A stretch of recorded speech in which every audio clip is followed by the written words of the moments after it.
Hi, Mona. We got 1 minute before the show starts. How's it going? All right. That's going. Uh, It's going. Happy Sunday. Happy Sunday. It is. I agree. Happy Sunday.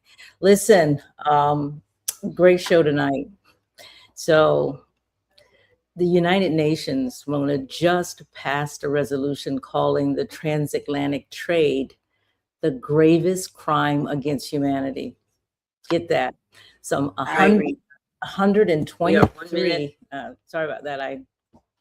I'm dueling on something, but 123 countries and the United States of America, along with 123 countries said yes, right? Mm-hmm. But the United States of America and two other countries, Israel and Argentina, what do you think they said? Hell no. They said hell with a capital N, no. That's three countries. That's it. That's it. So we're going to talk about that tonight. Yeah. Meanwhile, and this is, we like to I like that we're starting to bring in a little humor here and there. Serious, but still a little bit humorous. It's good for the soul every now and then. I think it is. Out loud. So there's this guy. He's Black. His name is Druski. He parodied Erika Kirk. Now, this is Charlie Kirk's widow, for those that don't know. And she's the woman that's now running a major conservative organization called Turning Point USA. And it's the same organization that fought against DEI, against women in leadership, against everything she now represents, right? And she is threatening, get this, to sue him, calling it whiteface and comparing that to blackface. So we got a TPUSA leader invoking civil rights to silence a Black comedian. Folks, all this on episode 66 of WABI, or We Are Black Independents. We're getting into all of it tonight. So I'm Jeanette Bradley, and this is Black Independent. And what I'm going to say to you right now is, let's go. To the Black Independent, where we speak truth to power, unapologetically. For too long, the Black vote has been treated like a given, but we're not property. We're not pawns. We are the descendants of those who built this nation. And now, we're demanding tangibles, not tokenism, because the era of blind loyalty is over. This is the Black Independent. Let's get to work. Hey. So welcome back to WABI, folks. We are Black Independent. I'm your host, Jeanette Bradley. And as always, I am here with Mona, my girl Mona. How you doing, Mona? I'm doing good. But guess what? I'm kind of fired up for tonight's show. We have so much to talk about. Me too. Yeah, me too. But, listen, we are going to laugh a little bit, and we're going to learn a lot, and we're going to also feel something by the end of this episode. I hope, that's a promise. We're going to do our best to make sure that you feel something. So here's a rundown for episode 66. We're starting with some humor.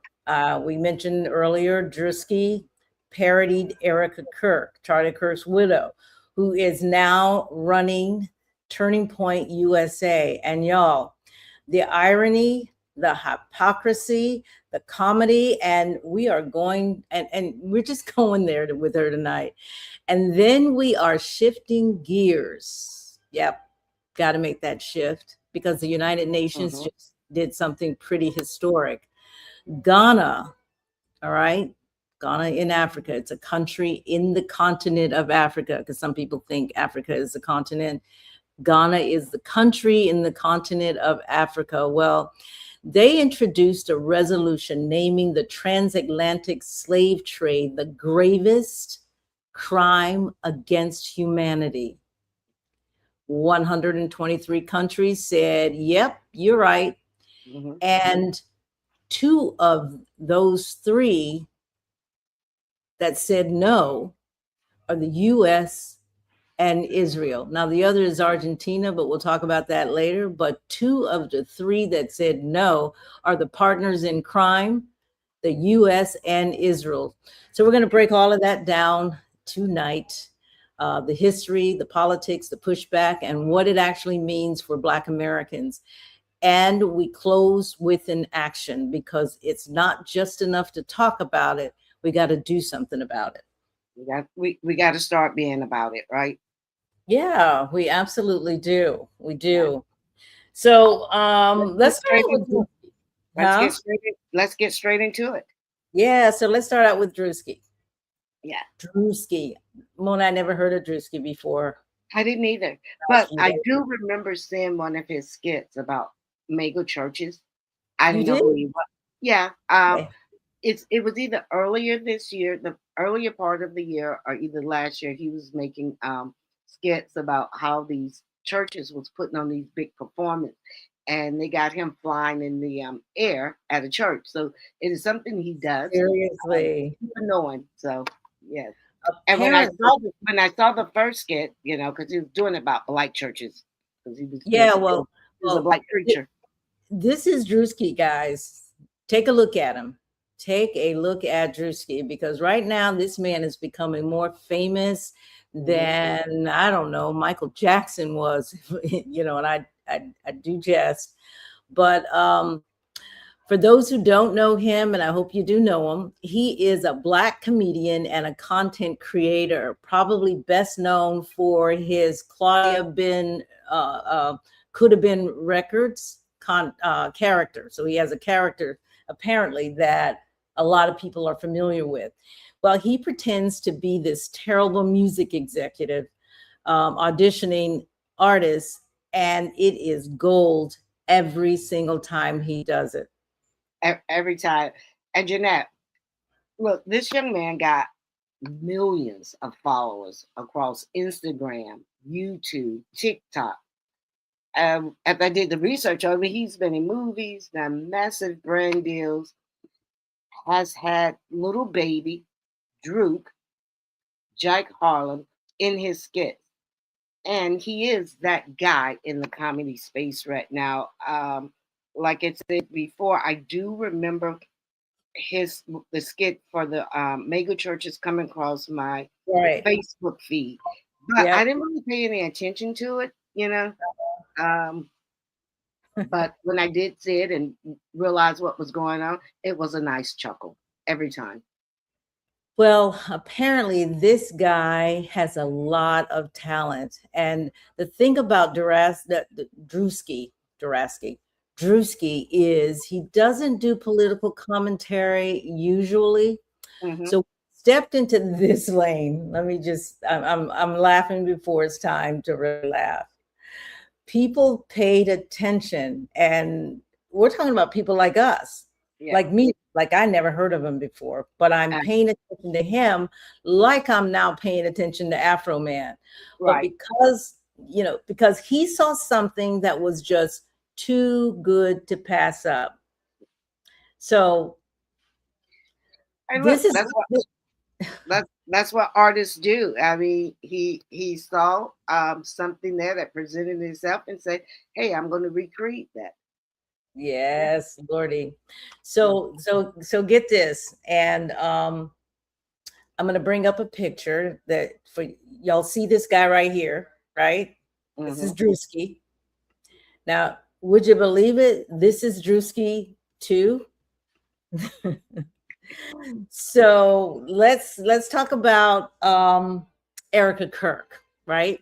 So now, who is this person, Erika Kirk? And this is important background, so y'all stay with us. So look, Erika Kirk, she is the widow of Charlie Kirk, and everybody, I mean, people wouldn't have known who these people was had not Charlie Kirk been assassinated in the public. But if you don't know Charlie Kirk, he founded Turning Point USA, which is one of the biggest right-wing conservative organization in the country. And they are, and we probably wouldn't have been so against them till everybody really found out what they are, because they are very anti everything blackness. So they're anti DEI, very traditional values, very pro-Trump. And, like I said, Charlie Kirk, I think it was in October of last year, was assassinated at one of his rallies. Okay, so y'all, this picture is not Erika Kirk, but it is a likeness and a parody of her created by Druski. So Druski is under fire. But here's where things get really interesting. After Charlie Kirk died, Erika Kirk, his widow, was elevated to take over the leadership of Turning Point USA. Wow, a promotion from housewife to CEO of a major organization in the United States. How does that happen?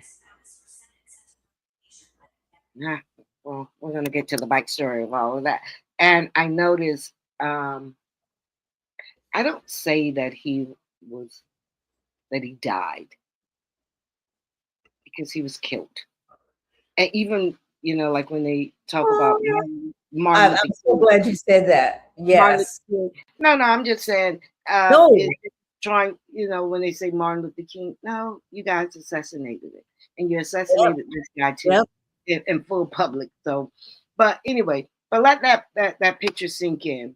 Turning Point USA, an organization that has loudly and publicly and repeatedly opposed women in leadership, opposed DEI, champion traditional gender roles, promoting women to run the whole thing because she's the widow. But we're going to find out that isn't why they did how this all played out, because it wasn't supposed to play out this way. Charlie wanted to deviate from the plans. Maybe he didn't understand the plans, and then they had to reinvent everything. So that's what's happening there. And they put her in charge, her with no experience. But they just put in her face, because she's not in charge of nothing. They're just putting her face. They're just using her as they were using Charlie. You could say the same thing about Donald John Trump. You know what I'm saying?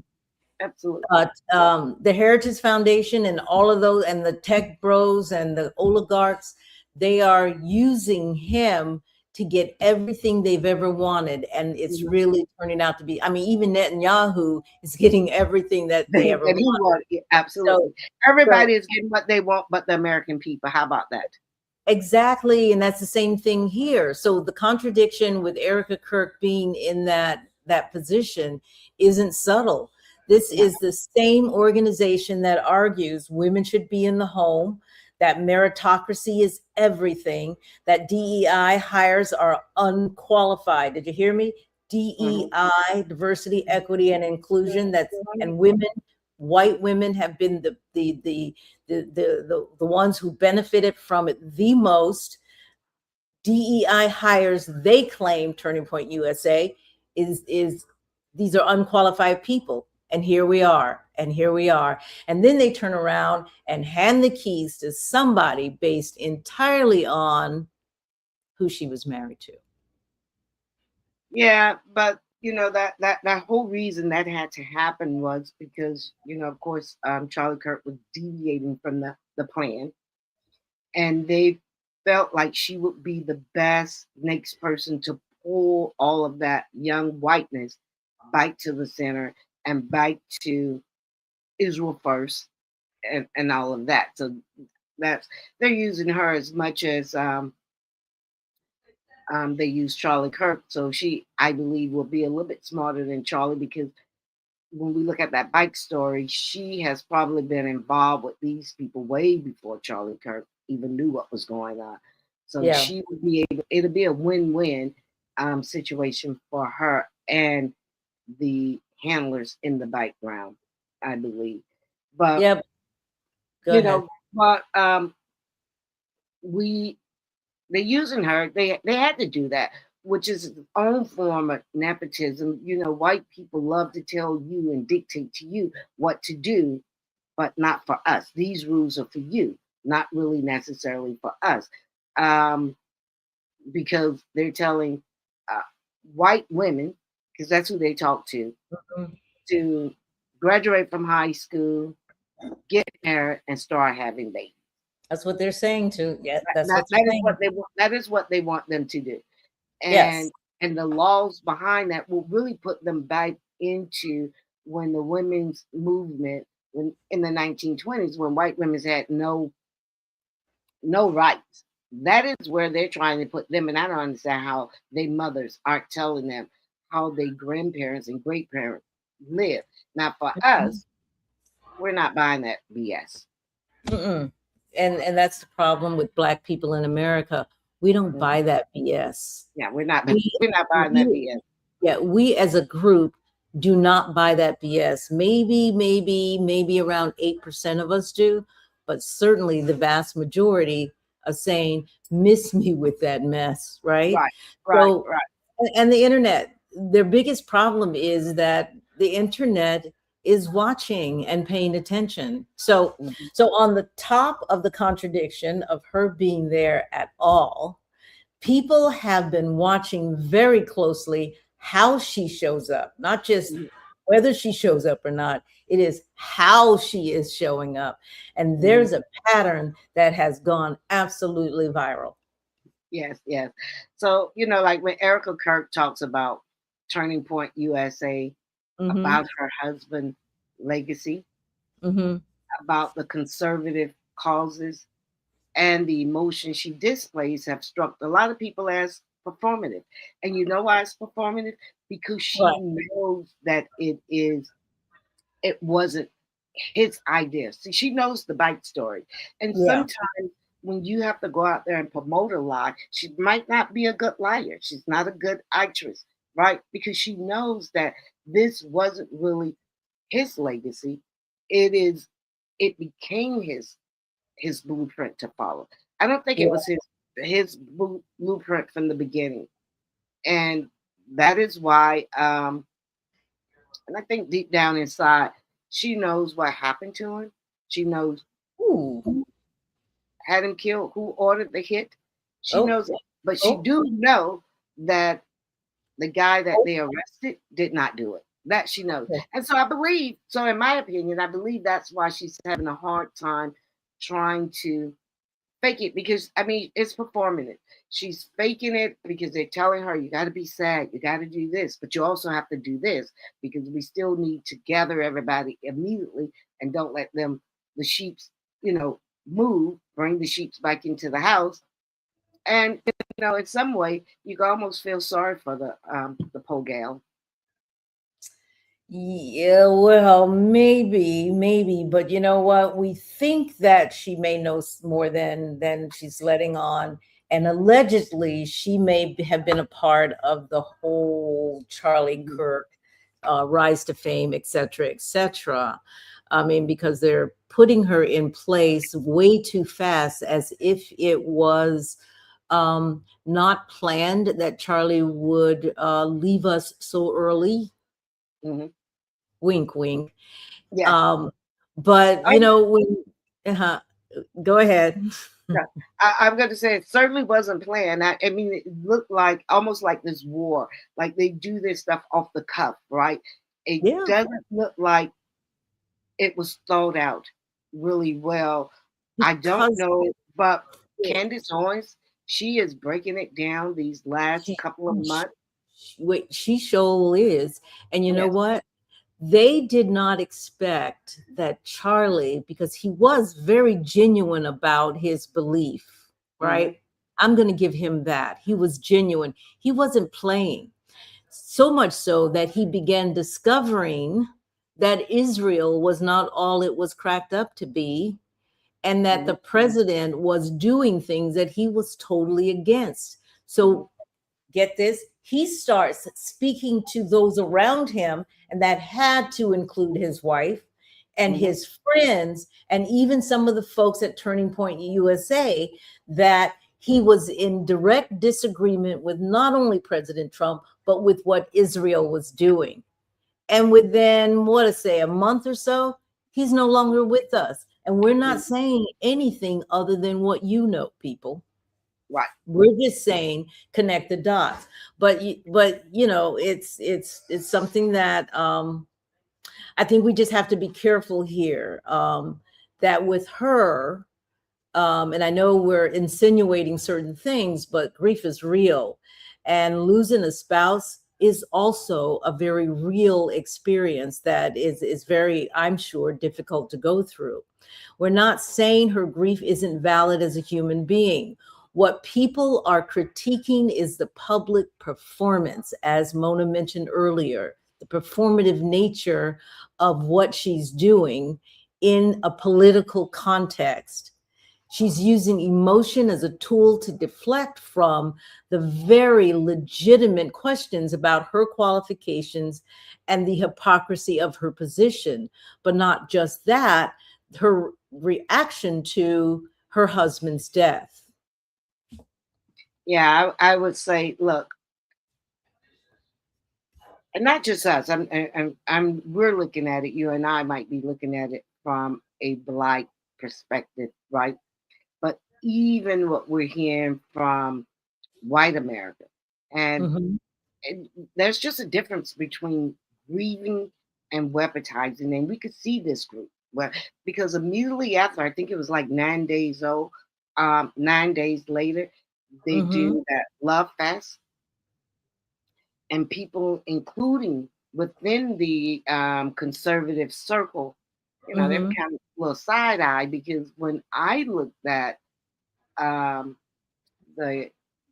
memorial service, I guess they were calling it, and I was like, well, damn, it seemed more like a concert. It seemed maybe not a concert, but a pep rally. Yeah, it's all performative, just like you said. It's all for him to have been killed in such a way, such a horrific way, and such a public. I don't know someone as young as they were and as young as she is. I think they're just in their 30s, that who could have gotten out there and done and performed the way she did without, you know, some kind of medication to pump her up and put her out there. You know, like when the tours go on, you know, they give these people all kind of medication to go out there and perform the way they have to perform, because she was really, I don't know, I'm just saying, if that was someone who I love, and I have 2 small kids, I don't know if I could have done that 9 days later. I just don't. Yeah, there's and to the point of this whole segment, Druski makes a decision to do a parody on her because we are all noticing something very odd about her behavior. And he, because it's what he does, he took it and made a parody. So let's talk about Druski, right? And he does what comedians do when they see something that's universally recognized as absurd. He plays it back. He mirrors it back. I mean, what comedian do you know, especially Black comedians, that talks about even the Black community? They parrot back your absurd behavior. And everybody laughs at that, because Flip Wilson and all of those made careers off of parroting us, right? And look, that is his job. That is what he do. And I mean, don't get upset because he executed it. I think that's the part, because that emotional delivery he did, it was dramatic. Right? It was brilliant. You already saw the pause, the very intense, the very performative way she speaks. He got it. He got it. And I mean, I had to look at it a couple of times, and there one of the skits I saw was side by side, where he was cutting and splitting, and I was like, yeah, man, that was good. And then, you know, I find myself laughing out loud. Yeah. It was hilarious. I mean, the what is it? Not the Grammys, but the whatever that award is for movies, what have you, Emmys. He needs absolutely. I mean, they need to have a section for internet parodies or whatever. Yeah, And yeah. the man has it hands down. So let's play what we've been talking about, folks. So if you have not seen it yet, here's your chance to have a look at the brilliance of Druski. Can you bring it up, Mona? Yeah, let's see.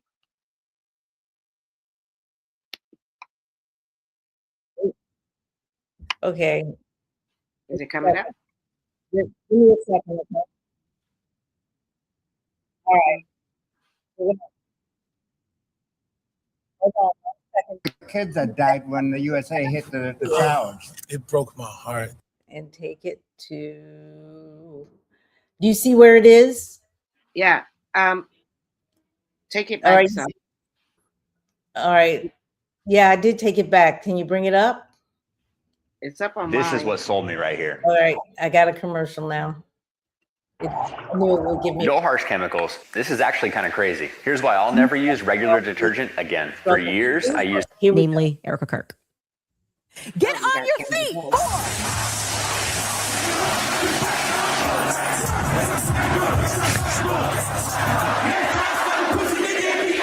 War is raging in Iran. We're praying for all the soldiers and troops. That's great that you're praying, but how about all the kids that died when the USA hit the towers? It broke my heart. That is the In what ways have you grown closer to Jesus? I serve a righteous God. This is Druski, you guys. And that is why we say our prayers. And we are all his children.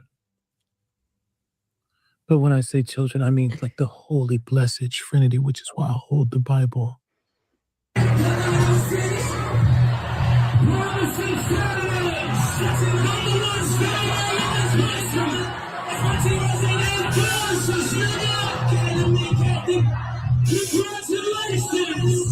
We have to protect all men in America, especially all white men in America. This is So good. Those are the You boys see that the we brother? care about in this country. Yes, this is my favorite part. America is built on their backs. Y'all watch his eyes. Yes. Yes, Like, what the fuck? because they are the ones who matter the most. Okay. That a single word and That- it was so just That is my favorite part. And he had all the little signals doing the hands like this. And these people, I mean, look, they're a freaking joke. I mean, I bet this woman don't even go to church on a regular basis. Ooh. They want you to do this stuff. They call in the priests to come to their house and preach to them. I mean, I don't understand white people who follow this foolishness and need this kind of validation. I don't, and particularly black people. Anybody that's black into this thing, I just don't want to have anything to do with them. Anybody who's black, you know, black people who are very much into this kind of thing. We associate with them every day. Oh, I need to know them. I need to know them because I don't want to associate with them who believe any of this foolishness. I just need you to stop and think a little bit, my friend, because they are definitely out there. So I would say Druski really studied her behavior. So if you do not know who Erika Kirk is, go look her up and then compare Druski's work to what she does and what white women, conservative women do regularly. So he knew his stuff so much so that she wanted to sue him. So I'm like, okay. Look, he really studied the part, yes. Yeah. And I guess that's what actors and actors do Mm-hmm. Did you notice the eyes, the close up, how they were focusing on the eyes? Yeah. And then the pause, because Erika is always pausing, and it's like she has a strip. You know, when she goes on stage, they've given her a strip and told her when to pause, when to do eye contact to the camera, when to pat the eye, and it's no tears. Everything is planned. Everything is planned. Yeah, everything is planned. Yes. And I think what makes it work for Druski is that what he is doing, and the parody is the truth, because we all see it and we all know that there is something wrong with the way that she is responding. So underneath the joke is the truth. Yes. He's not making this stuff up. Yeah. He's reflecting what millions of people already have been watching and quietly thinking to themselves, she is performing, she is faking, she is not real. And that's here's a second clip, and this is not going to be him necessarily. This one's going to be Candace Owens. Now, Candace and I are not like on the best, I don't appreciate Candace the way I think conservatives might have or might. I want you to hear what she said. At Fados, we have nothing to do with Candace Owens. We have to make that very clear. She sold us out. They have kicked her from their rims, but she still have some assets over there. But some people could never come back to the family. She's one that she doesn't get to come to the barbecue. But hear me out on what she says here. But I do like what she's doing. Because she's right now is ripping good old Erika Kirk a new one. Yeah. I mean, a whole brand new one. So let's look at, do you see where she is? Can you pull her up? Yeah, right here. Yeah, I'm going to slow it down so that I don't pull it in before I need to. All right, Candace. Are like guilty of something and you're lying, and when you're planning something is that you always plan things too perfectly, right? It's too perfect. It doesn't account for humanity. That was what I initially started recognizing was wrong with Erika and her responses. It's so perfect. Yeah. She just found the courage to forgive someone who hadn't even pled guilty, hadn't even entered in a plea of guilty. But she forgave him, didn't want to hear anything he had to say. I forgave him, it's over. That's so perfect. She gets to the hospital, and what's the story they tell? Well, she just took a page out of Jackie Kennedy's book when Jackie Kennedy didn't take off her blood-soaked outfit, and she said she wanted people to see what they did to her husband. That's exactly, almost verbatim what Erika said, that she said when she got to the hospital, right? I want to see what they did to my husband. It's like they planned for everything to be so profound, right? So profound. And guess what? That's not how human beings operate. You're a mess, right? We're sloppy, we're messy. You're angry. They forgot to account for real human emotions when they planned what feels like an AI response. They forgot that they shouldn't be like joyful at a memorial, geofencing people. Maybe not now, right? Hey, maybe not doing the Zoom call a couple of days after. Maybe not New York. I don't think a widow would do that. People recognize all across the world that something's not right with Erika Kirk, and your best guess if you. So, yeah, it's obvious to everyone. It's a whole staging. It seems to me, and millions of other people, so much so that Druski did a skit that has gone viral. It's amazing. It's amazing. And what Candace Owens just said there, once we heard about the killing, and then when we start getting the details, everyone knew that no one was believing what they were putting out there. And she could forgive. I mean, maybe the second or third day she'd say she forgive. That is the Christ thing to do. But look here, lady, you telling me you're gonna forgive someone who assassinated your goddamn husband, in broad daylight on public, but you want to execute this brother for putting on a skit? You got to be kidding me. But See, and this is see, why Druski is dangerous. Not in a bad way, but in the best way possible, right? Because hmm he make you laugh and he makes you think.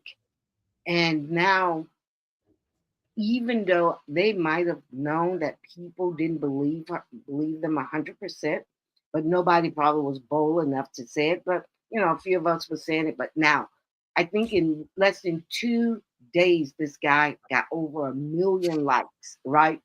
And crazy. everybody is saying that you're laughing at her performance, but underneath that laugh, it's like a real question. Why Yeah, is this woman running one of the most powerful right wing organization in America? and You know, that's the and question. and Yes. like Candace said, they just didn't figure this out correctly. Yeah, yeah. But you know what? We should talk about the racial and the political dimensions that are here. Yes, he was funny, but we really need to look at it through another lens because this is a Black podcast and we're going to name it. Mhm. A Black man parodying a white conservative woman who leads an organization that has been openly hostile to Black people, to DEI, to any acknowledgement of systemic racism. There is something deeply satisfying about that comedically. Yeah, because look, Turning Point USA has been sending their speakers to campus to dismantle diversity programs. And when you think about it, when Trump was running, and even when we were looking at Project 2025, Mm-hmm. so Charlie Kirk now already knew their job was to rally up the base, get the young people to vote. He was really probably behind the scenes talking with the Trump administration. So he Right. really knew what was going on. He agreed with what was going on. And um, and these people was in place to really push back and fight against our failures, our equalness. And now you want Mhm. us to forgive, to like, and to care. Ain't gonna work. Ain't And, gonna and, and work. it's just sad that y'all put this much energy in trying to tear down Blackness and Black America, and the whole world is finna crumble. I agree. I agree Yeah. with that. I agree with that. So the legacy that they think they have, I don't think it's gonna be a legacy. I don't think so either. I agree It's with you. gonna be dismantled, and they're gonna have to. Um, they'll probably rename it, but as it stands now, mm-mm. And that is what hate is. Yep. This whole concept was Mm-hmm. about,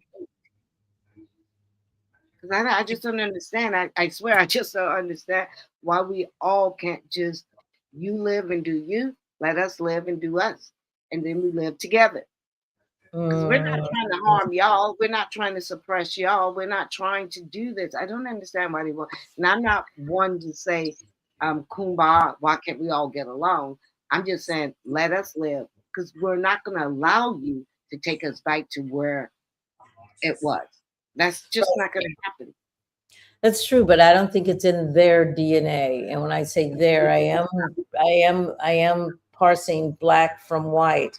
Yeah. And we've said this before that Black people are about community, common unity, and Yeah. it's something that we got from our ancestors for thousands of years ago, right? Mhm. But white people are not about community. They're more about individualism. And in more recent, I would say, last 400 years or so, definitely capitalism. And that's more their thing. And they're about conquering people, going to other lands and conquering folks, right? And that's in their DNA, even though you might say, I've got some really nice white friends and whatever else. Down to our core, there is a temperament or a way of being that we are all most comfortable and familiar with. And when it comes to the group norms, the group, not just the individuals that might be on the periphery, but the group norms, you got Black people about common unity, community, and you've got white people about individualism and conquering. And that's why they have done that. If you look at history, since they migrated into the European, what's now known as the European continent, right? And I think that's something that I don't know enough about to really speak about, but is something that repeats itself, even in this instance here with Druski parroting Erika Kirk and showing her tendencies. They are more familiar to her and white people than not. And I think that that's what we really need to pay attention to. Druski, a Black man who would be exactly the kind person TPAUSA ideology targets. So you got the kind of person that they would normally target. He walked up and said, yeah, I see you, and it's funny, period. And that's what I love about it. The Black brother is fighting in the way that he knows. Black people, Afroman, the same thing. Well, look. Find how you fight in the most natural way that you know, because obviously this is a great use of social media here. And that's the power of our culture. I would call it culture power, right? That we have the ability to do that. That is what comedy can do. That is something that a press release can't do. Just simply with the press release, comedy. Yeah. And particularly when it's coming from our culture. Yeah, the press release is their thing. Yeah. Ours is exactly what we're getting from our men right now in a very, very, very critical time. So, okay. So here's where the story takes a turn. Because Erika Kirk did not just ignore the parody, she responded, and her response has become its own controversy. That is so entitlement, right? Because had she just left it alone, because now after she responded, it probably would have been over this week. We're going to carry it all into next week and so on and so on, she is calling what Druski did whiteface. I've never even heard of that, where we did whiteface. Have we been doing whiteface? Never. We don't do whiteface. That movie, the one whiteface is not a thing. It's not a thing. So. But the Williams brothers, I remember. Yes, the Wayne. They made it. The Wayne comparison did the white chicks, but that was and even with that, whiteface never became a thing because it's not a thing. Yeah, it's not a thing.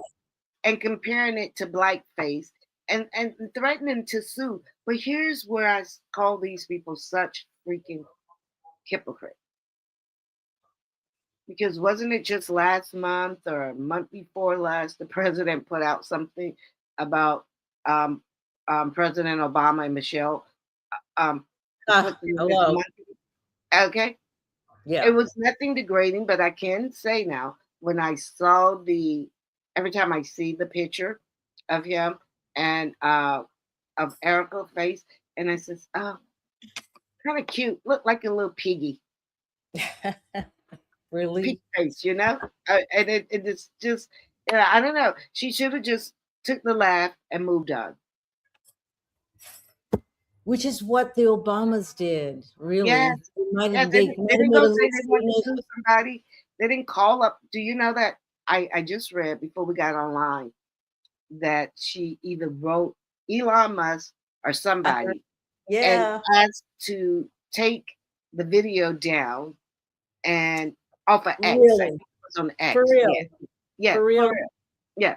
And she said, I saw something else where she said that she talked to President Trump, and apparently he's going to do something about it. Okay, like what? Because he can't even stop them from doing the big blow-ups of him in a goddamn diaper. I mean, if you heard about the No Kings parade, we'll have to talk about that next week.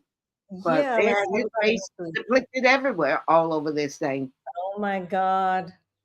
Good for white people getting out there and marching. But yeah, let's talk about that definitely this week, Wednesday, perhaps. Yes. Properly. Yes, yes.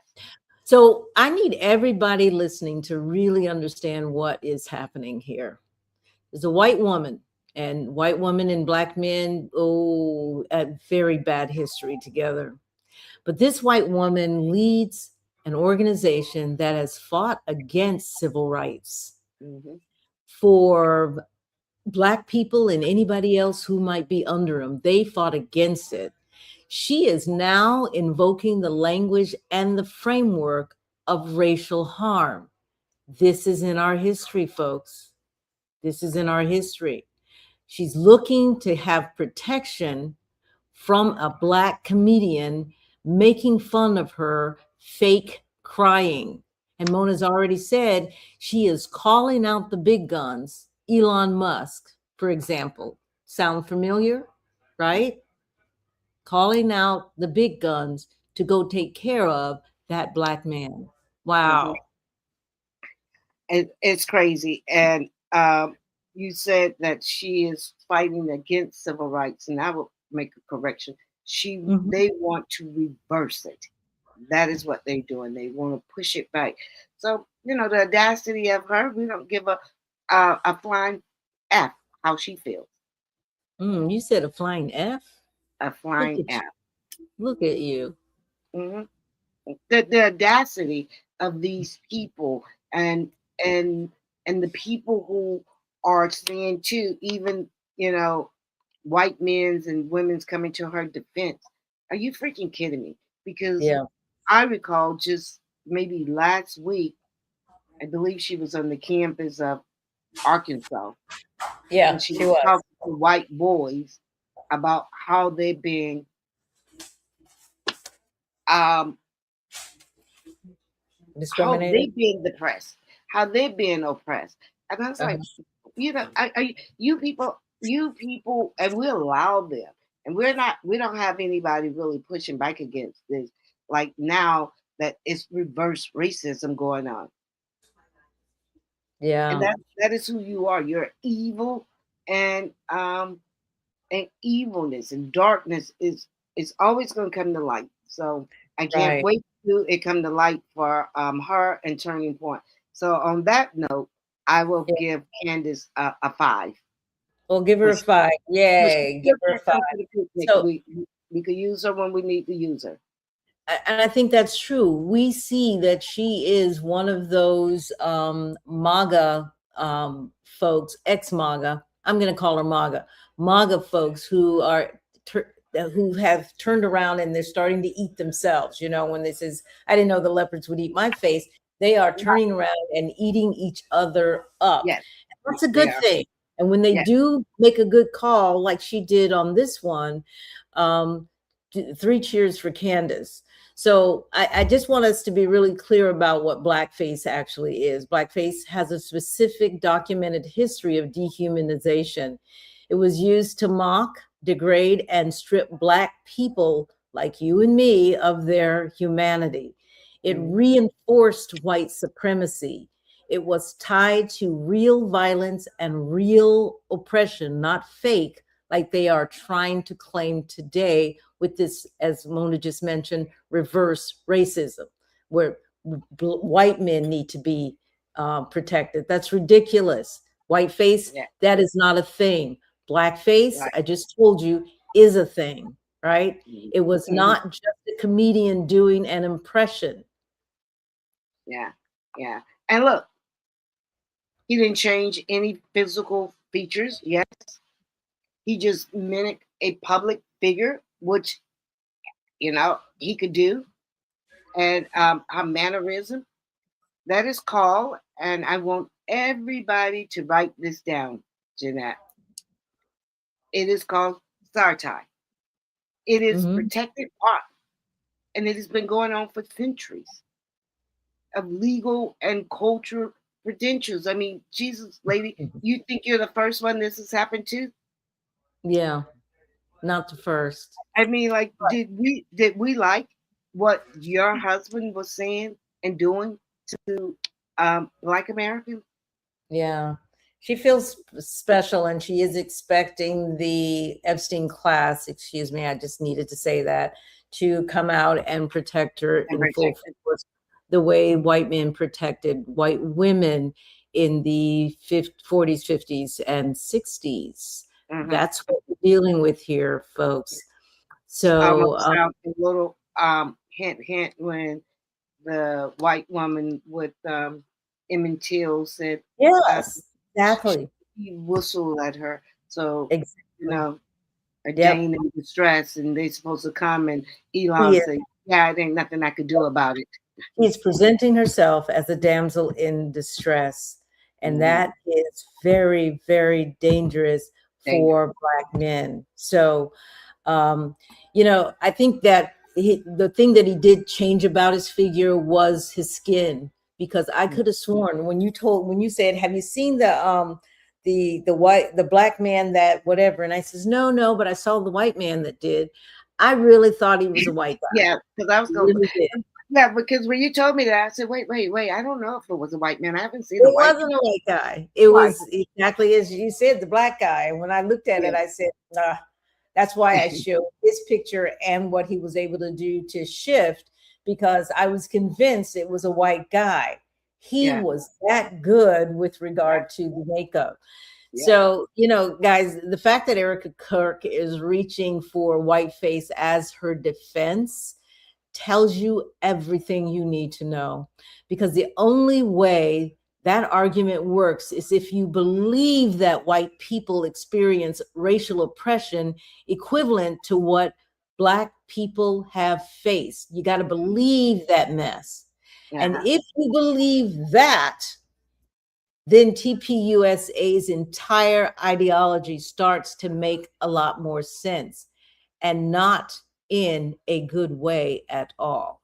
Yeah, definitely not in a good way. And what she is, just like I said before, what she is really saying here is a Black man made fun of me, and my feelings is hurt, and I want him punished for it. It is a typical Karen move here, You're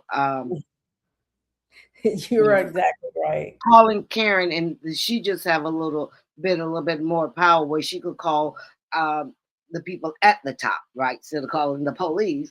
She's calling Elon, and apparently she big guns out. She's calling the big guns, and apparently she reached out to Donald Trump. Yeah, look at that. And she's going to use. How does this housewife, and there's a lot of discussion on this, guys. There's not Erika, but Candace Owens and folks are out there doing a lot of research on Erika Kirk. Yes. So how does she have access to call the president of the United States over this, and one of the richest man in the world? Right. Come on. Let's think about that.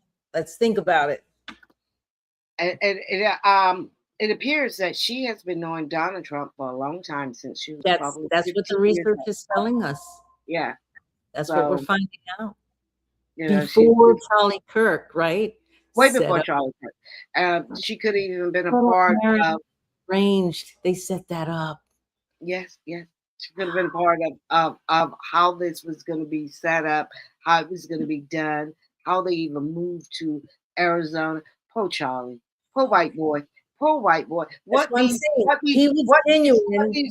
these women or men need to be saying is, we better be watching out for these white evil women who are very vindictive.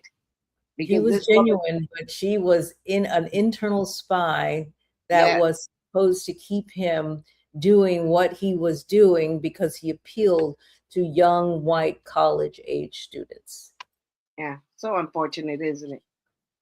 And when he became not useful for what they needed him for, and that he would tear down that whole institution of crazy college age students who were goo for Trump,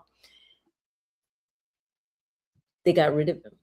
I don't know. That's what I think, guys. Here's my trigger. That's what I think. He created Turning Point USA. He think he grew it into such a place that is, and of course they allowed him to do it. Behind the scenes, they were, using all the screens. He was the puppet. He just didn't realize that. And then he wanted to go, and they had to say, "God damn it! Look what you're making us do." It's almost as when we push back, when we were slaves and things, and they always say, "Look what we made. Look what you made me do." Exactly. It was always. And he learned. Unfortunately, he didn't learn. They didn't give him a chance to learn it. They had to take him out quickly. Yeah, they really had. I mean, he was a genuine. I didn't agree with him, but he was very genuine in what he was saying. So that when he got new information that said, well, maybe what I'm saying isn't right, they killed him because now he was no longer useful. But that was an indication that this was a genuine guy, right?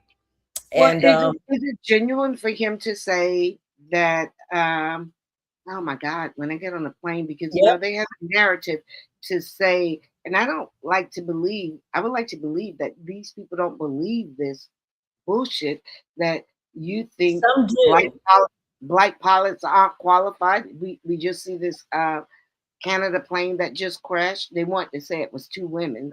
Let me give you an example. You've got different races of people, right? And you've also got the Jewish, and I'm not calling that a race. So we talked about this before in terms of what people think about Jewish people in general, right?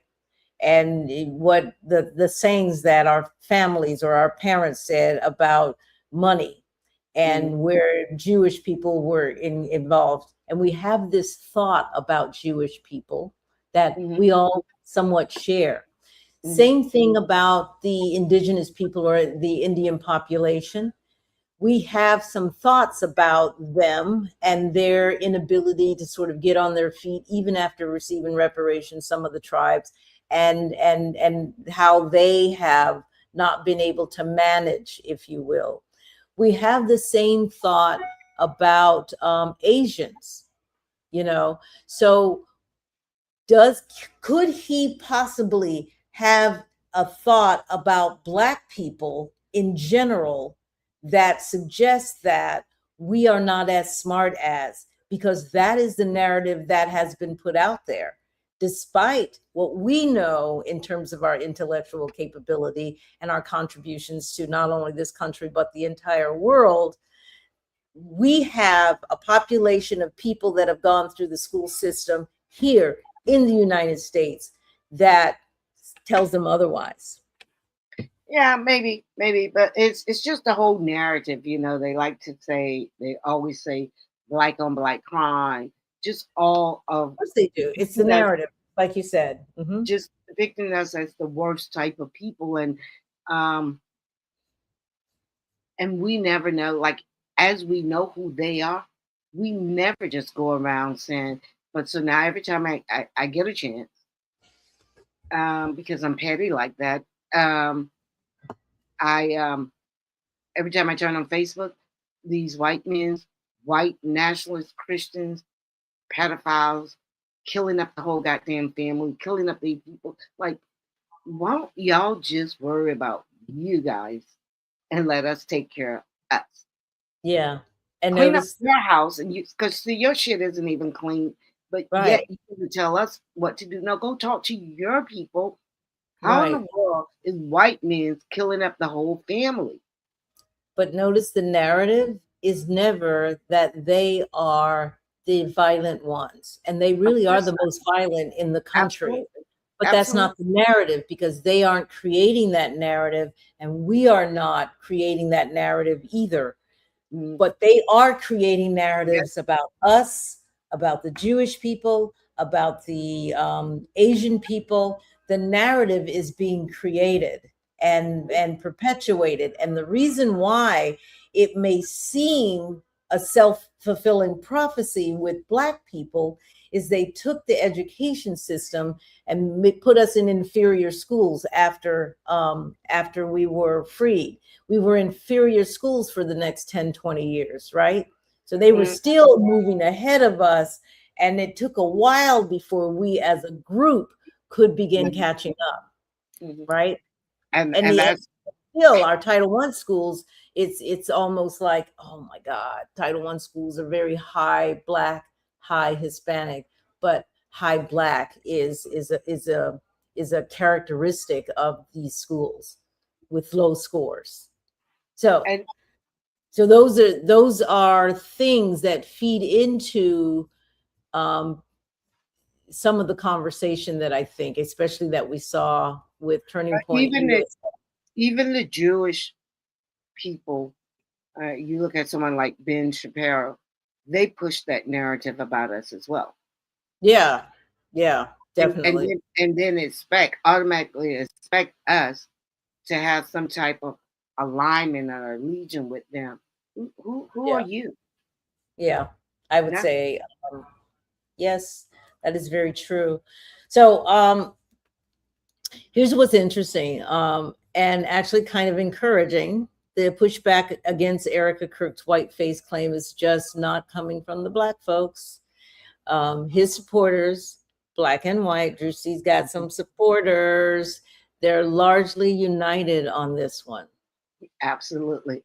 Look, most people, regardless of politics, can recognize the difference between a comedian doing a spot on impression of a public figure, their behaviors, and the difference between systematic.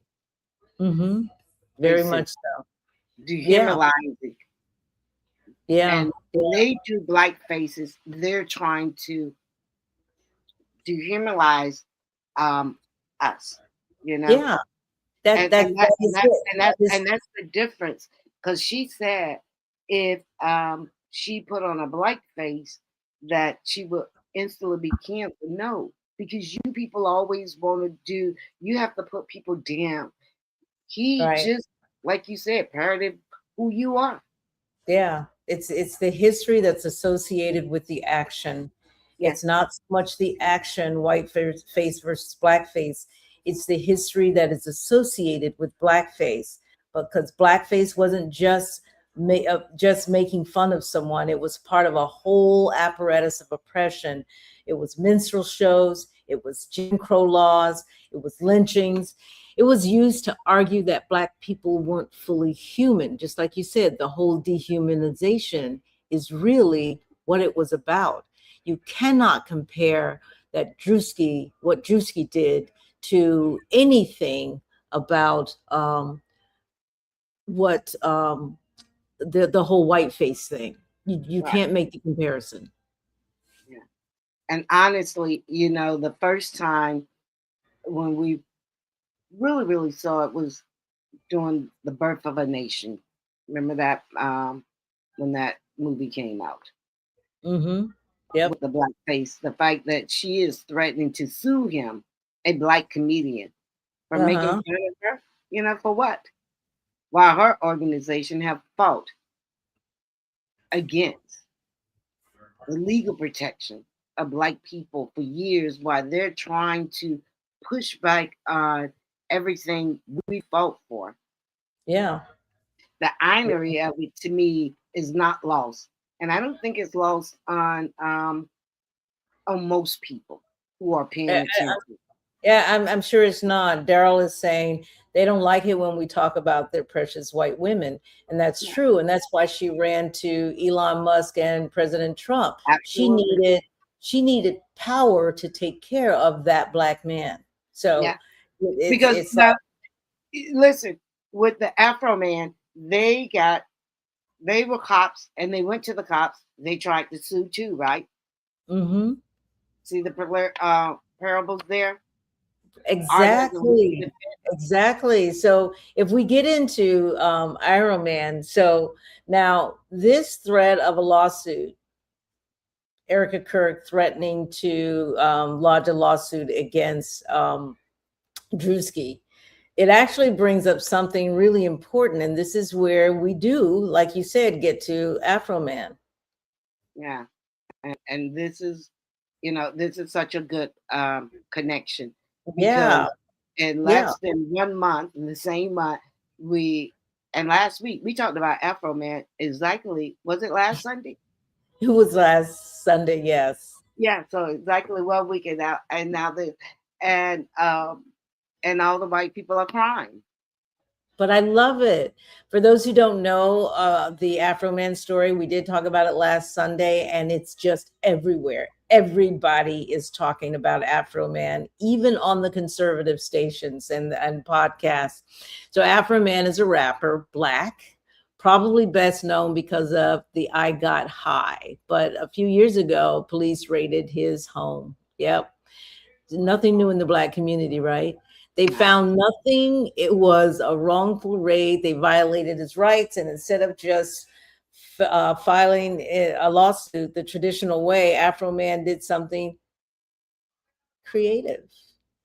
Very. Yeah. I just thought it was great how he used the footage from the raid, the body cam from them, Mm-hmm. and the footage that he had in his home, right? So imagine if he did not have cameras inside of his home. Yep. And he turned it into a music video, art, comedy. Apparently that's what he did. That's what he does. And he made songs and video marking the police and the raid. Right. And, it was brilliant. And the pound cake man was the funniest because he was just totally sitting funny. next to the crowd. Yes. Oh, I've been singing the song in my head for days now. Yes. And so, so the police had a nerve to sue him, right? They claimed that he harmed their reputations. Mm-hmm. They said they were humiliated. A judge ultimately ruled in Afroman's favor, which is great, not just for Afroman, y'all. Pay attention. It's great for all of us, establishing that he had the right to use the footage as artistic expression and art won in this case. And you know what? If she sues Druski, art will likely win again because the precedent has been set. Yeah, it's very clear. Mm-hmm. You can use creative expression, comedy, music, parody to speak truth to power. And that's what she did. And powerful people claiming that they are harmed and being mocked just doesn't automatically make it illegal. We do know how they like to change the rules, move the middle of the game. Yeah. And but this right here is too public, so it won't work. Yeah, it's not going to work. But her trying to sue Druski is following the same playbook. Mm-hmm. It's like, you embarrassed me, so I'm going to use the legal system to silence you. It didn't work before with Afroman. It is likely not going to work with Druski either. Mm-mm. Mm-mm. It didn't work then, and it's not going to work now. It's not going to work now. So parody and satire of public figures is one of the most protected. Get this, you guys. It's one of the most protected forms of speech in this country. Courts have upheld it over and over again. You cannot sue someone for making fun of you if you are a public figure and the content is clearly comedic and not presenting false facts as true. And I'm going to tell you, everybody can clearly see that what Druski did was factually true. Yeah. Well, look, She was the one who chose to go on camera and perform those emotional, how real or unreal they were. She chose to take that hymn of a major political organization, and that comes with scrutiny. I mean, it just does. She's not above that, and it comes with mockery. Yeah, That is the price. That is the price one pays it for does. to be in the public life. Yeah. Absolutely. Absolutely. So we're going to transition to a commercial. Oh, And yeah, because we're going to go on to talk about something different. I think that was an excellent clip. okay. So thank you so much. So guess what, you guys? Mona, do you want to take care of the commercial? No, because I can't read it. All right. So all right, y'all, before we get into the heavy stuff, we want to shout out something beautiful happening right here in our community. Edison Elementary Seat Folk Kids Garden Club is hosting their very first community market day, and we are here for it. They have been doing garden programs since 2018. And this is the first market day that they will be holding on campus on Wednesday, April 2nd. No, I think that's Thursday, actually. That should be Thursday. Somebody with a camera, check that real quick. But on Thursday, I think April 2nd, from 10 a.m. to 3 p.m., student gardeners will be selling fresh vegetables, herbs, and the Seat Folk Kids honey at Edison Elementary in Tampa. This is a partnership with San Juan Farmers Market, HCC. Also, they have a community garden. And also, we're trying to get urban, Meacham Urban Farms to also to contribute to the proceeds. All proceeds will go to the produce, but all proceeds will go directly back to the Seat Folk Kids program and student programming. Y'all, this is pretty awesome. So we're inviting Edison families, community partners, and approved vendors are invited to participate. For more information, you can contact Lisa Wilson at 813-276-5579, extension 297. That's what's on the flyer. I think, I'm not sure if I did or not. I put a link to the flyer in the chat. Definitely, I'll put it on Facebook. That's 813-276-5579, extension 297. Come out and support these young gardeners. This is exactly the kind of community building we absolutely love to see. So I think that's pretty awesome. Yeah, it's going to be really big for them. It's the first one. They're just trying it out. And if it works, we're going to be discussing a community garden that has community markets, maybe quarterly, annually, something.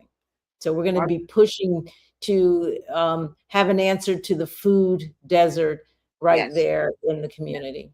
In the heart of East Tampa. Yeah, I love it.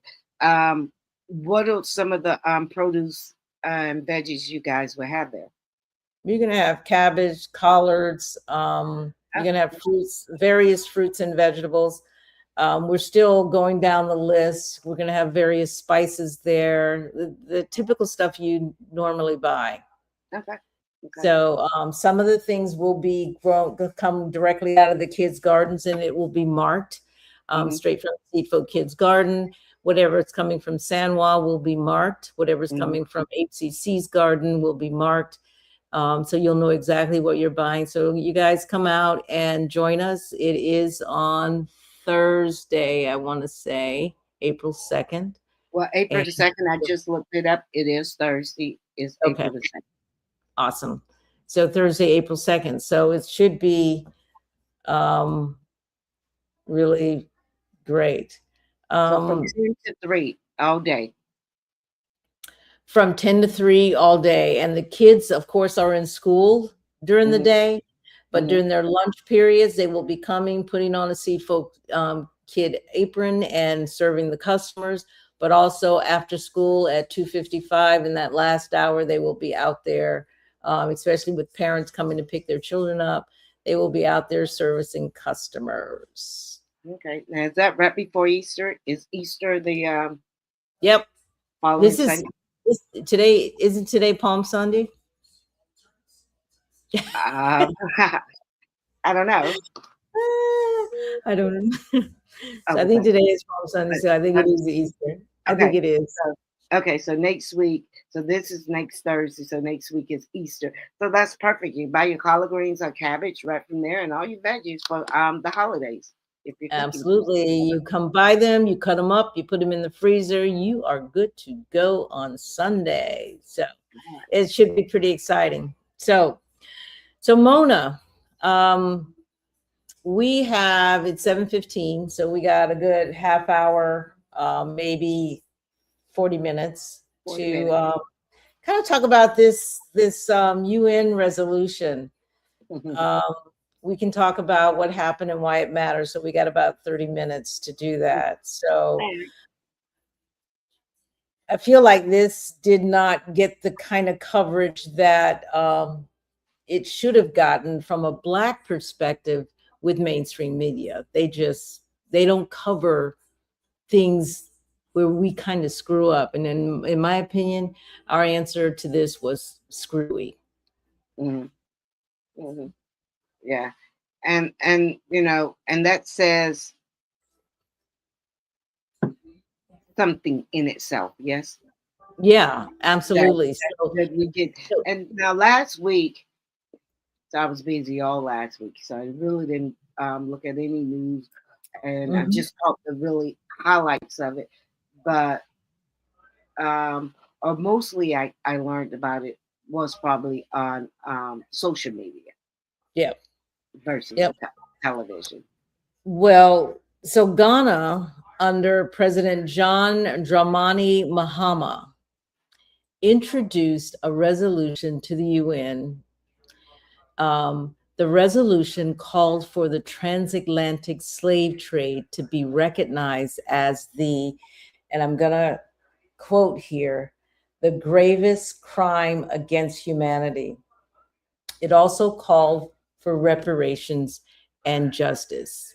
Now, there were some countries that shat in their pants. Yeah. Well, we do know that 123 countries voted yes, 52 abstained, including the UK and most of Europe, and 3 countries, Jeanette, just 3, was bold enough to vote against it. That's the United States, right, Israel, and Argentina. Now, I listened to the UN as it was going on last week a little, and that was through Marie Daniels, because they were working with them or doing something with them, and so they had them on Zoom and they had a code. So I was able to hear it a little bit driving into work one morning. And I think that was last Tuesday. I read the speech today. I read the speech word for word today. It was absolutely remarkable. I thought that he covered as much as he possibly could from a Pan-African standpoint. And I think it's something that everybody should read, not just listen to.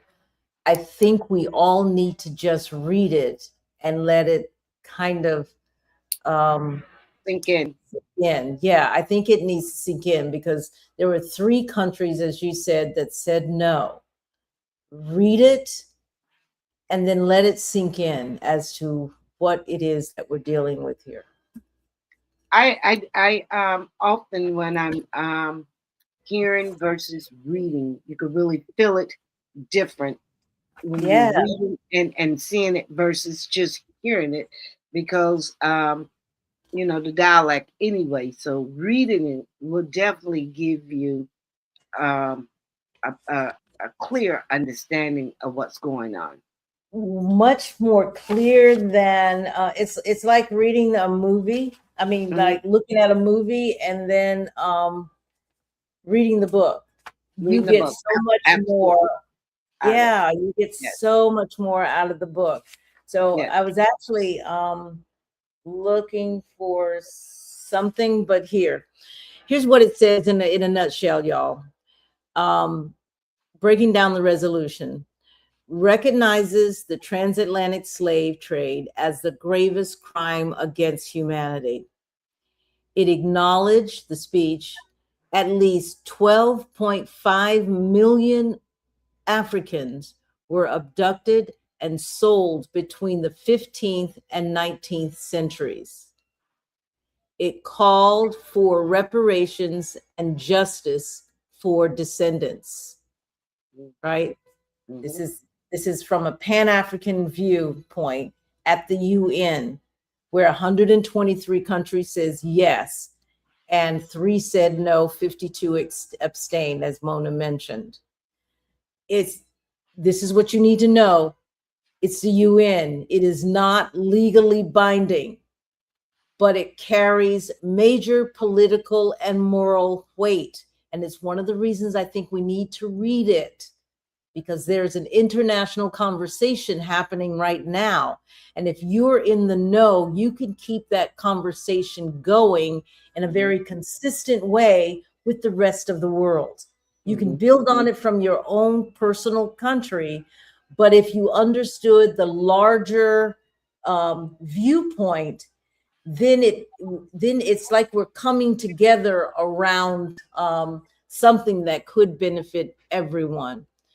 So it was passed at the UN General Assembly, the largest international democratic body. So Ghana's president, Mahama, called the resolution's passing a route to healing and reparative justice. He also said, and I want to read this exactly, the adoption of this resolution serves as a safeguard against forgetting, right? Because they're erasing everything, right? And if you read the speech, he talks about the erasure of Black history, and he's very specific even about America and its campaign to erase everything. So him putting this into the record at the UN is definitely an adoption that safeguards against forgetting. Let it be recorded that when history beckoned, we did what was right for the memory of the millions who suffered the indignity of slavery. That's powerful. Now that is a statement, right? Yes, that's not me. That is a statement. Yeah, that is a statement. And the fact that an African head of state had to come to the United Nations to get this recognized, when it involves American history, American wealth, and American institution. Hello. Yeah. I don't know. It should tell you and us everything. Everything. It should tell us everything about the U.S. position. Yeah. So let's talk about that. So the U.S. said, and this is their official statement, and y'all, if you also have a chance, read or go listen to the U.S. statement. It was just the most embarrassing thing I've ever heard. So they condemn slavery. That's what they said, that America condemns slavery, but they do not support the legal claims for reparations. That's what they said. So all of you out there fighting for reparations, you already know what you're up against, but they are now on an international stage saying, we ain't doing reparations, period. And you know, they could condemn it, but they won't recognize it as a crime and definitely won't pay for it. What does that say about them? Yeah. It's their position right now. So this is the Trump administration for context, which should surprise no one. This doesn't surprise anybody in terms of what is being said. But if you think about it, Mona, it is said from one administration to the next. It doesn't matter who's in there, right? Right. That's why I say HR 40 is a joke. 36 years in the making, and it's still not anywhere. That's a clear message. Because I'm going to say, and now we have it right here. Yeah, I was going to say, look, let's be honest. This is not just about a Trump thing per se. Previous administrations have also blocked reparations, the conversation, even the conversation. So this is a bipartisan problem, and sustain and what it means that Europe set out. What does it really mean that Europe set out? Because too, when it comes down to it, it's going to be all of the countries who participated in chattel slavery. Yeah. So you're right. Europe said, I'm not going to vote. They abstained. And all of the EU countries abstained. All of them, which means they didn't vote. It's kind of like Congress when they go to vote on a resolution that they know is going to be controversial. They vote present, which means they're not saying yes or no. They're just saying, I'm here, which is what happened with 52 countries. And notice they were the white countries, right? 52 abstentions total. And I think there might have been one that was not, which was kind of like, well, what the heck were you thinking? But anyway, and I want to ask, what does it mean to abstain or something like this? And I pretty much described that it's simply you just not weighing in on it, because it means you have no balls. It means that you want to stay neutral. It really does, because now I don't know if you want to be yay or nay, but you don't want to be caught up in the middle, and you have no balls. You can't stand 10 feet down. I know I'm probably messing that up. And so it's 10 toes. To me is the it's sign of Mona, it's 10 toes down. Oh, 10 toes down. Yeah. Okay. Yeah. I've messed it up. So that's a sign of weakness. And I prefer that you take a stance. Okay. I often hear that sometimes when I'm listening to city council, our local city council, and when they did that the first time, I was like, what? Why? No, we're not hiring you to be neutral. We need you to take a position one way or the other. Yeah. I think though it says a lot. It says a lot, and they know it says a lot even when they abstain, because these are the countries whose ancestors built empires on enslaved African labor, and they know this. They know it. The UK alone extracted unimaginable wealth from slavery and colonialism. They know this, Mona, and they can't bring themselves to say yes, not even to a non-binding resolution, because that's all it is, folks. It's a resolution. It's not a law. It's a resolution. It's a statement to the world where 123 countries say, yep, it is the gravest, most abominable act of humanity. So that's where recognition, is the first step before repair, and they know that too. That's important. Yeah. And the fact that we know the wealth now that you have made off of all our free labor, that you can't, and they know you can't fix something you refuse to name. So that's why I believe they don't want to say yes, but we're going to have to force them. History shows us symbolism, moments often don't lead to policies later. So we're gonna have to keep pushing this narrative and making them do it. Okay, so do you think this is a step toward reparations, or is it just symbolic?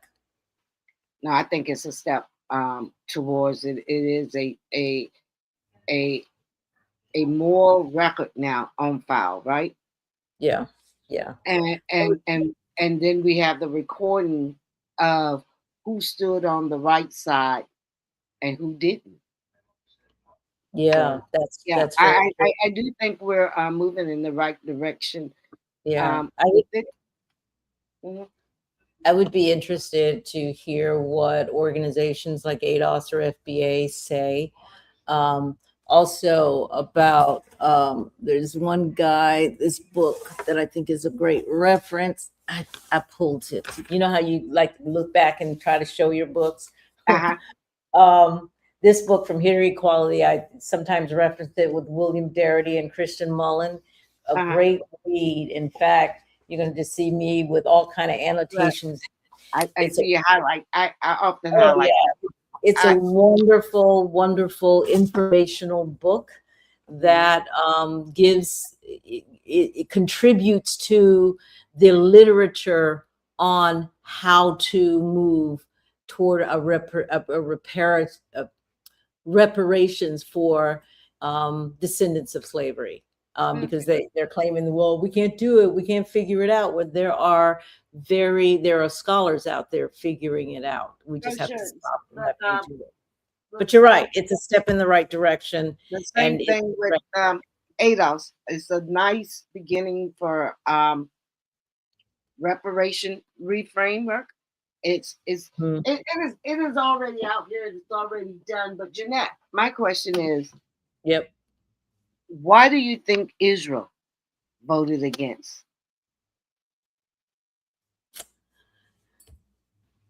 Israel is see, let me just say this. Israel is European. Yeah, absolutely. Israel is, and that's why I don't understand how these people are all following the line, going over there, killing these Palestinians.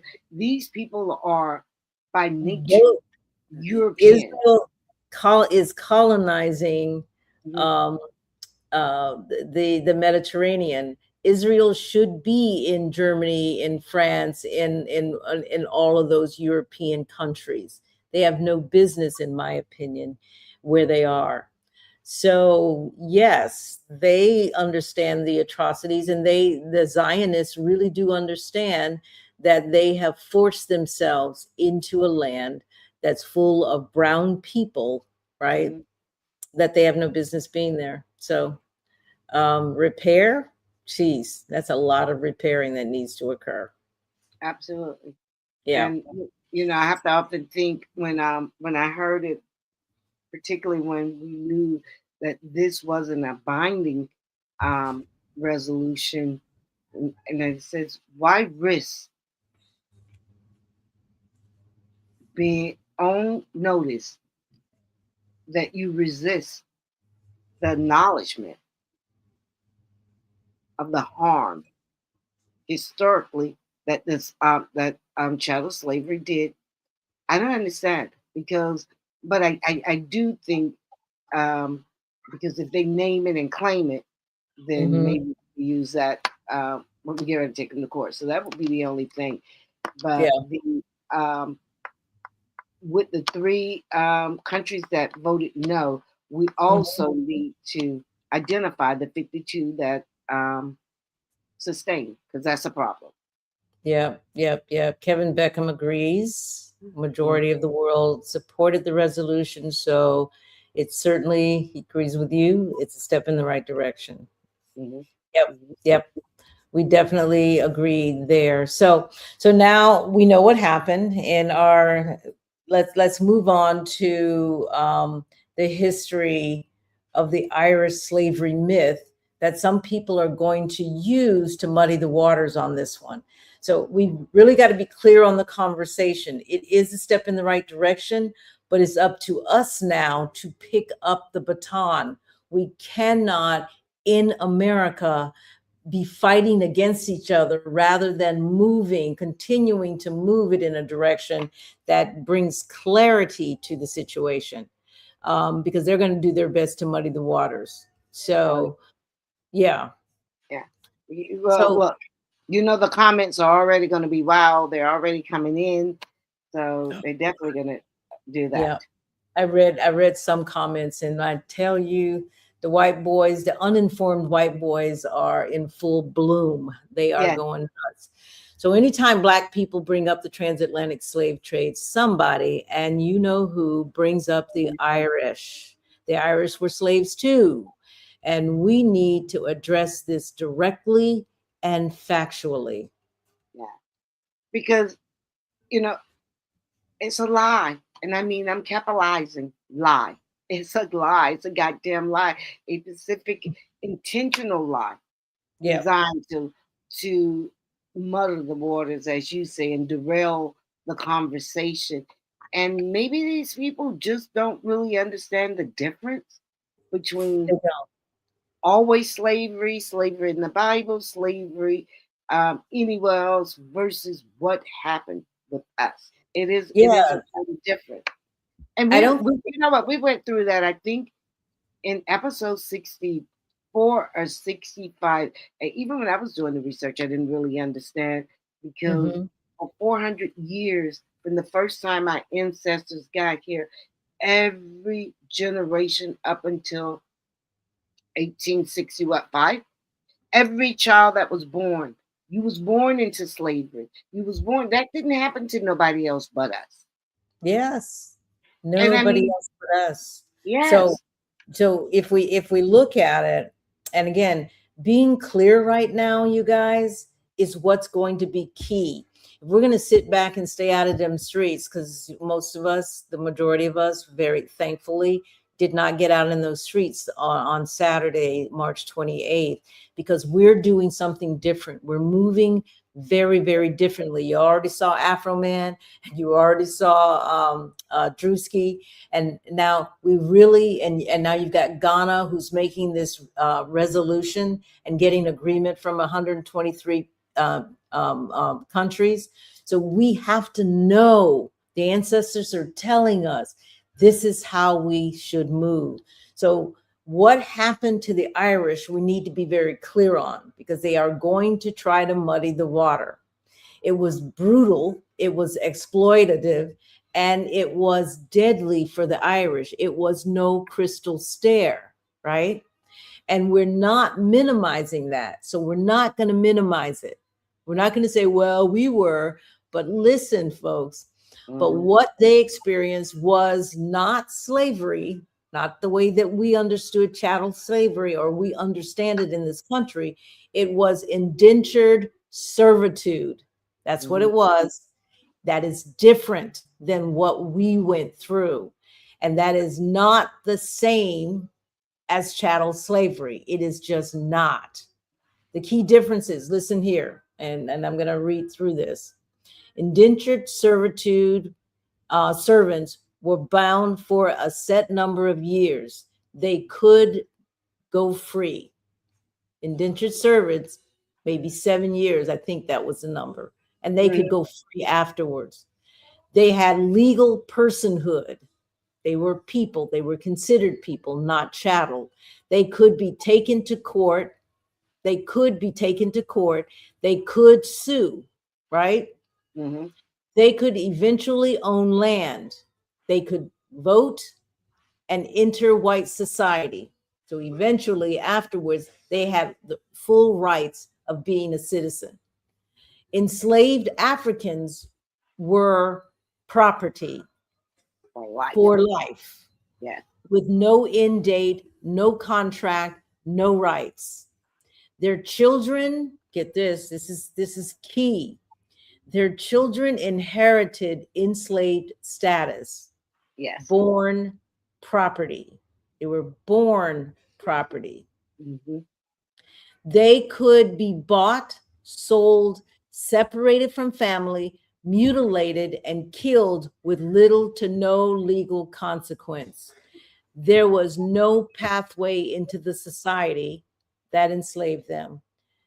That's what you need to understand. Those are stark differences between indentured servitude and slavery. Right. And here's the other thing people don't really want to acknowledge, because the Irish, they became white. They were absorbed particularly, when they came to America. Here in the racial hierarchy, they went from marginalized European to participate, in whiteness with all the rights and protection that came with it. That's right. And it is particularly these same people. And this is why we cannot let them tell our narrative. And although most of them probably don't know, but those who even know the narrative and how this went, even when you hear people like these white nationalist Christians, I hear them all the time. Slavery was in the Bible. We need to bring back slavery. Okay, motherfuckers, you could bring it back for your people, but you're not never going to have that kind of control over us. And we're not going to be even indentured slavery. So whatever you guys want to do, y'all could do it. But it's not happening. And when I hear black people who don't understand why you have to fight for reparations, geez, can't even say the word, but they think it's a handout. It is not a handout. Right.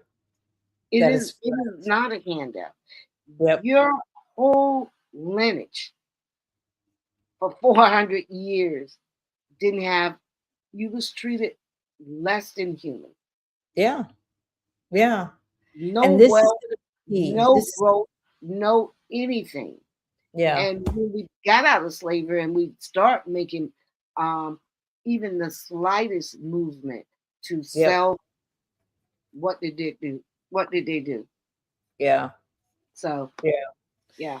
So once the Irish kind of left, were no longer indentured servants. Many of them participated in the system of chattel slavery. Irish-born and Irish-descended people owned enslaved Africans, worked on the plantations, and in some cases defended slavery politically and militarily.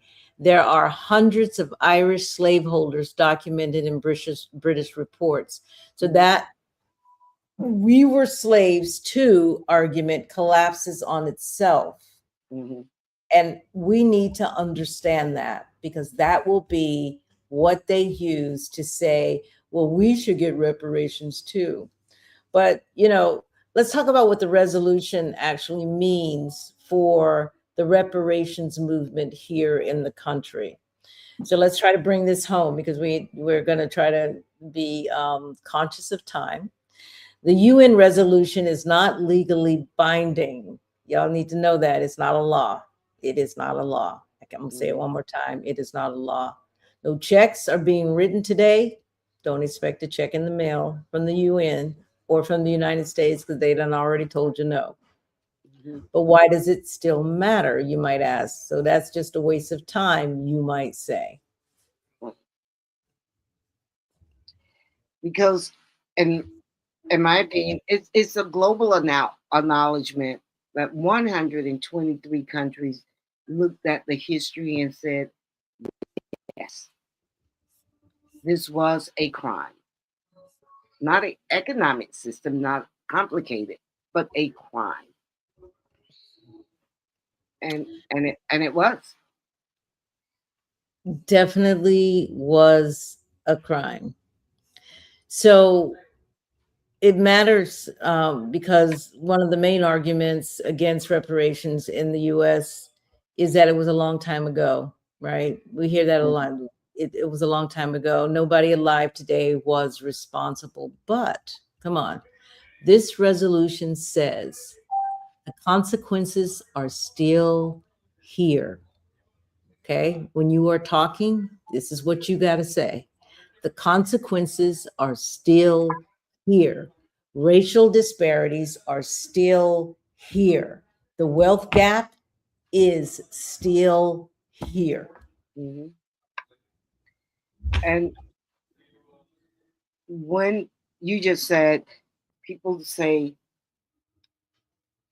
it was a long time ago,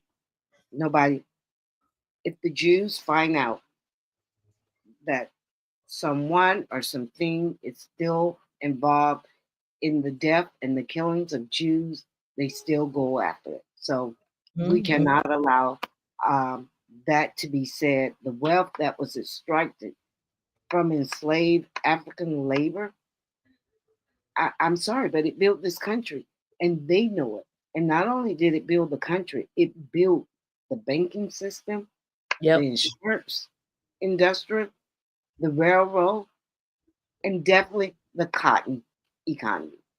All of it was built off of black labor with zero compensation.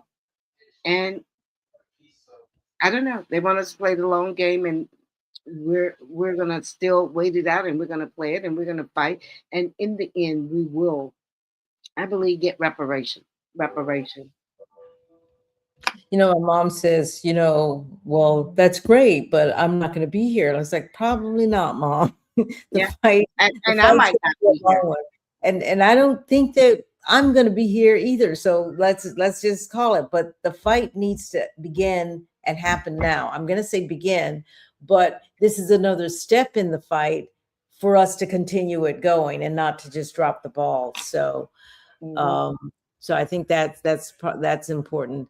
So on a positive side, Congresswoman Ayanna Pressley came out immediately praising the resolution and called the U.S. vote against it morally bankrupt. She's the lead sponsor of H.R. 40, the Reparations study bill. You hear me? Study bill. And she said this resolution is exactly the kind of international momentum that strengthens the domestic push. And look, that's the key point. HR 40 doesn't even ask for reparation yet. It just asks for a commission to study reparation. And even that can't get passed in this Congress.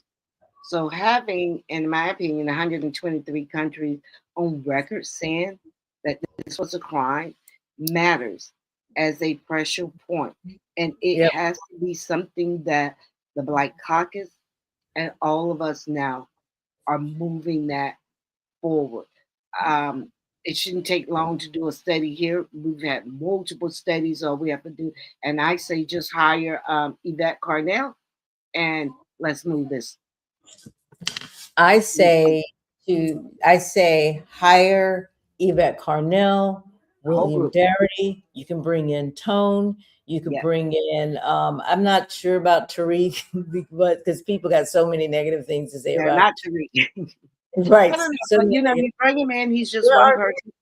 There are some really brilliant thinkers out there who have already thought through this process. It is so ready I think to go. that Carnell becomes a part of a team that she then works with because she brings a lot of data and momentum into the process that cannot be dismissed.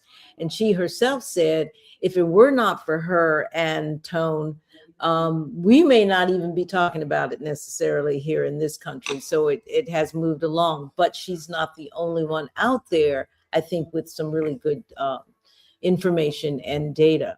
So the US government has always been, this isn't a legal issue, which is what they said in their comments.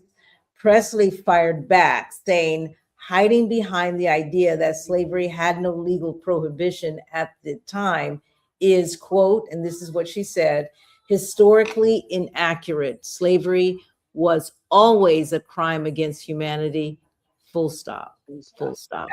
Absolutely. Now, here's where it gets a little messy, and we have to talk about it because it's happening right outside the UN.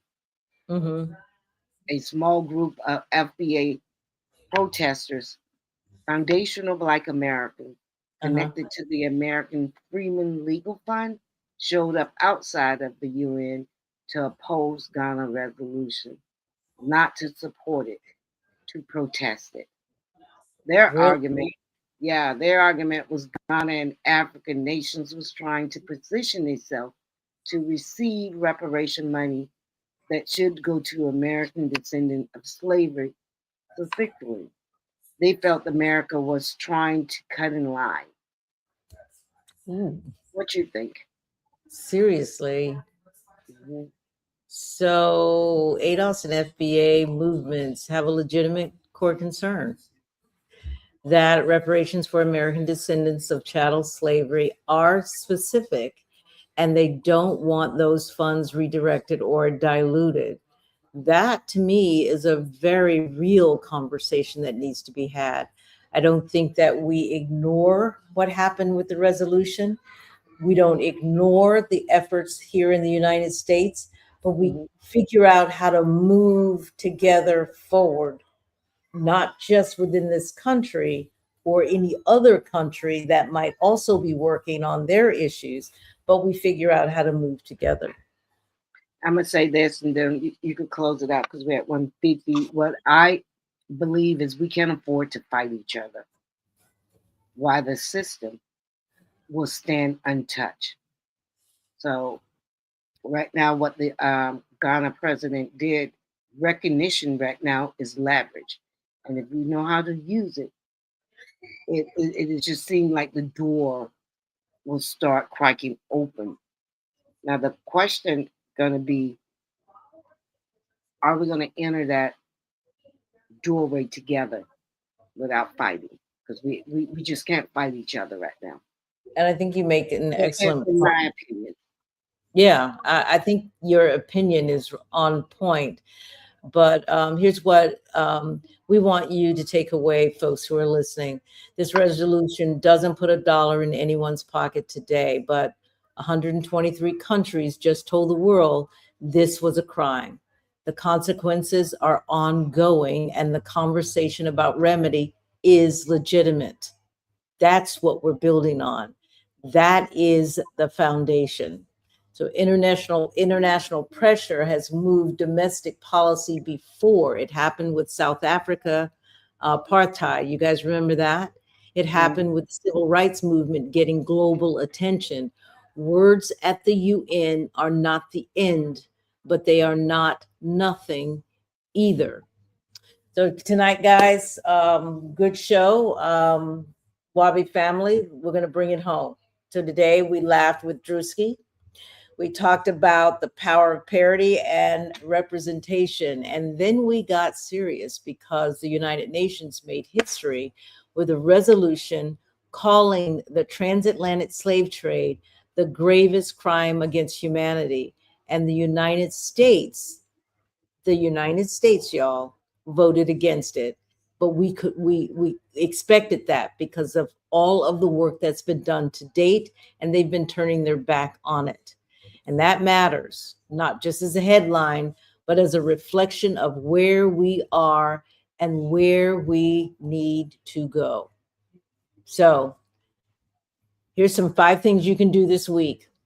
Know your representatives and contact them, right? Call, email, tell them you support HR 40, the reparations study bill.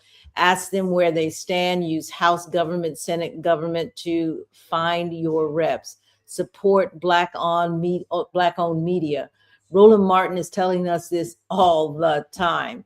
Watch our podcast, share it with someone.